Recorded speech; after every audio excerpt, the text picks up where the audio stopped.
Did you know that stretching shouldn't be painful?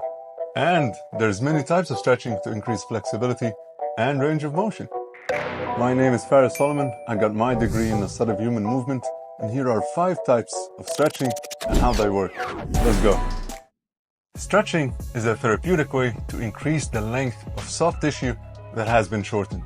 It works to enhance both flexibility, which is the ability of muscles and tendons to lengthen when pulled, and range of motion, which is simply the amount of mobility in a joint. For the first type of stretch, we have active stretching. It involves no external help. You relax the muscle being stretched while focusing on stabilizing and isolating the specific area. An example would be a hamstring stretch where you stand with one leg extended in front of you and the other leg is bent. Keep your back straight and slowly lean forward from your hips, feeling a stretch in the back of your extended leg.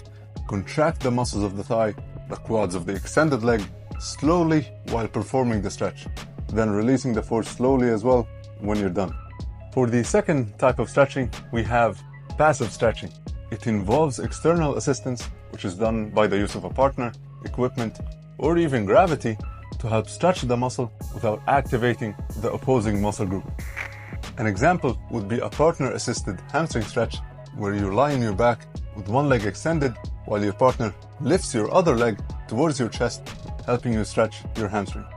For the third type of stretching, we have PNF. It's a combination of active and passive stretches that has 2 approaches: contract relax and hold relax. The contract relax method of PNF stretching is done with a partner, and it involves contracting the muscle being stretched before relaxing to improve flexibility. To use the hamstring example again, we will be performing hamstring stretch while lying on your back and lifting one leg up towards your chest until you feel a stretch, then contracting your hamstring against your partner gently for about 5 to 10 seconds, followed by relaxing and allowing your partner to gently push you further into the stretch to increase the range of motion. The hold relax method of PNF can also be done with a partner. It starts by holding a stretch position, then briefly isometrically contracting the muscle opposing to the one we're trying to stretch, followed by relaxing and your partner providing light pressure. An example would be a quad stretch when you're lying on your stomach with one leg bent and one leg extended straight. Your partner holds the ankle of the extended leg, and you first have your partner passively stretch your quad. Second, you immediately contract your hamstring muscles by pushing against your partner for about 5 to 10 seconds.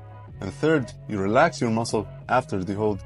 And fourth, your partner gently pushes your ankle towards your butt, stretching your quads further while you relax and hold the stretch position. For the fourth type of stretching, we have ballistic stretching. It's an advanced type of stretching that involves the use of momentum and bouncing to stretch the muscles beyond its normal range of motion. That's why it's usually done by athletes and is not recommended for beginners.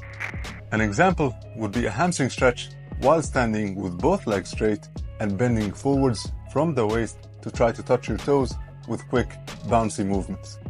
For the fifth type of stretching, we have static stretching. It involves holding a stretch in a comfortable position for a prolonged period of time without moving. An example of this would be stretching your quad by standing on one leg, bending your other knee, and grabbing the ankle behind you. Hold this position for 15 to 30 seconds, feeling a stretch in your thigh, and then switching legs to do 3 to 4 reps. Now, the ideal type of stretching will vary based on injury, activity levels, and stage of recovery. For example, we should avoid vigorous stretching when an area has been immobilized for an extended period because tensile strength is weak early on. We should also stabilize the area being stretched while paying attention to relax during the stretch itself. As for the progression of stretching, if someone was recently injured, then passive stretching would be the way to go. But if someone is further along the healing process, say in a remodeling stage of recovery, then prolonged static stretches would be a good idea. Overall, stretching should generally be an enjoyable and gentle activity that is not painful. To make stretching more comfortable, we should follow these 6 points. First, start slowly. Ease into the stretch gradually without forcing your body beyond its limits. Second, warm up with light aerobic exercise or dynamic stretches to get the muscles going before static stretching. Third, hold the stretch. Each stretch should be held for about 15 to 30 seconds allowing the muscles to gradually relax and lengthen. Fourth, breathe deeply. Focus on your breathing rhythm to help relax the muscles and ease the tension. Fifth, listen to your body. Pay attention to any discomfort or pain to adjust the intensity and the duration of stretching. And lastly, stretch regularly. While the type of stretching may vary depending on the activity, they still work to increase performance and lower the chances of an injury by improving flexibility and range of motion.